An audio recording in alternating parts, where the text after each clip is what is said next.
علامہ اقبال کی 3 شادیاں تھیں، ایک یہ ان کی زوجہ تھی، ان میں سے ان کی کوئی اولاد نہیں تھی اور ان کا تعلق گجرات سے تھا،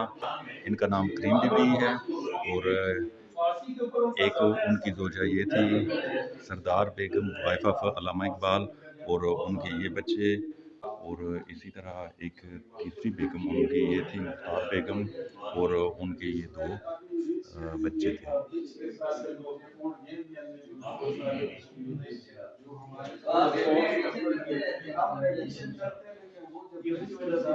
یہ امام بی بی جو والدہ محترمہ ہیں علامہ محمد اقبال کے، ان کی تصویر ہے، اور یہ شیخ نور محمد جو علامہ اقبال صاحب کے والد تھے، ان کی تصاویر ہیں، بہت ہی نایاب تصویر ہے۔ اقبال سے ریلیٹڈ جتنے بھی لوگ کام کر رہے ہیں میرے پاس جتنے بھی آتے ہیں وہ 2 تصویریں بہت زیادہ پسند کرتے ہیں۔